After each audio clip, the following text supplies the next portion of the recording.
Hello বন্ধুরা, welcome back to my channel. আশা করি সবাই ভালো আছো, আমিও ভালো আছি। আজকে সকাল সকাল একটা ছোট্ট মিনি ব্লগ নিয়ে চলে এলাম বাড়ির কাজকর্ম নিয়ে।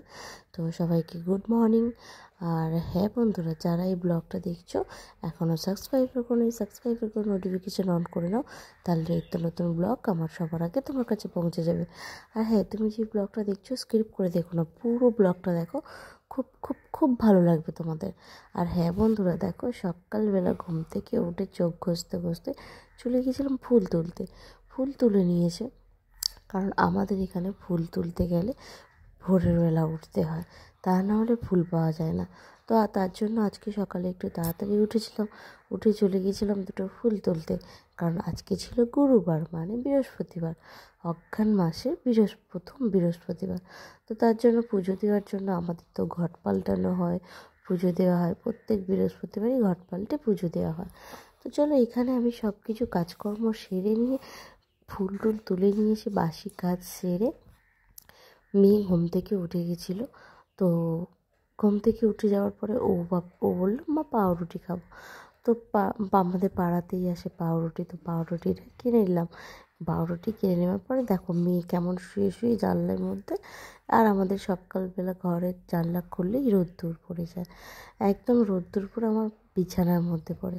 তো সেই রকম শুয়ে আরাম করে বসে পাউরুটি খাচ্ছে। আর হ্যাঁ, এইখানে দেখো বাসি কাজ সেরে পুরো কিচেন পরিষ্কার করে, সুন্দর করে পরিষ্কার করে নিয়ে চলে এসেছি চা খেতে। সকালে চা না খেলে হয়, সকালবেলা আগে চা খেতেই হয়। তো দেখো বন্ধুরা, এখানে চা করতে চলে এসেছি আমি।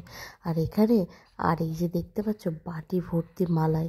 ভাববে বৌদি মালাই মার্কে চা খাবে? না গো, মালাই দিয়ে চা খাবো না। এইখানে এটা আমি রোজ দুধ থেকে মালাইটা তুলে রাখি, দুধের সরটা তুলে রাখি, যাতে পরে আমি ওটা দিয়ে ঘি বানাতে পারি। ঘি বানিয়ে আমরা বাড়িতে খাই। আর মালাইটা আমি খাই ব্রেডের সঙ্গে, মাঝে সাঝে, সব সময় না। তো দেখো এখানে আমি দুধ নিয়ে নিয়েছি চায়ের জন্য, চাটা এবার বসিয়ে দেবো। আর হ্যাঁ বন্ধুরা, তোমরা অনেকেই আছো যেগুলো তোমাদের হয়তো এগুলো ভালো লাগবে না। আর যদি ভালো লেগে থাকে অবশ্যই একটা লাইক কমেন্ট সাবস্ক্রাইবার করে যাবে। কারো যদি ভালো লেগে থাকে অবশ্যই একটা কমেন্ট করে যাবে, আমি নেক্সট ব্লগে তোমার কমেন্টের উত্তর দিতে পারবো।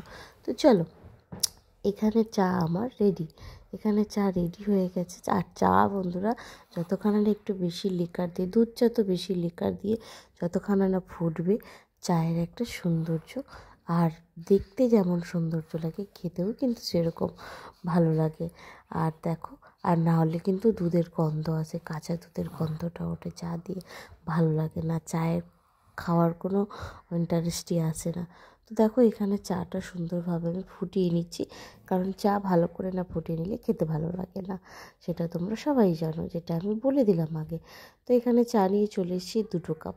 তো 2 কাপ কেন বলো তো বন্ধুরা, আমি যখন চা খাই, আমার মেয়েকেও আমার সঙ্গে চা দিতে হয়, আলাদা কাপে দিতে হবে, একসঙ্গে দিলে হবে না। তো তার জন্য ওর জন্য নিয়ে চলে এসেছি আলাদা কাপের চা। আর এই যে দেখো বন্ধুরা, বললাম না সকালে আমার ঘরের জানলা খুললেই রোদ্দুর, এই দেখো বিছানার মধ্যে রোদ্দুর। আর তার সঙ্গে কালকে নিয়ে আসা মিষ্টি, সেই মিষ্টিটা আমি হালকা গরম করে নিয়েছি, কারণ কয়েকদিন আগেই আমার শরীরটা ভালো ছিল না, খুব অসুস্থ ছিলাম, জ্বর ছিল। তো তার জন্য মিষ্টি নিয়ে চলে এসেছি, মিষ্টি রুটি চা দিয়ে খেয়ে নেবো। আর এখানে আমার মেয়ে বিস্কুটের ডাব্বা নিয়ে চলে এসেছে। তো বন্ধুরা, সবাই কেমন আছো? ব্লগটা কেমন ভালো লাগলো অবশ্যই একটু কমেন্ট করে জানাবে। Thank you.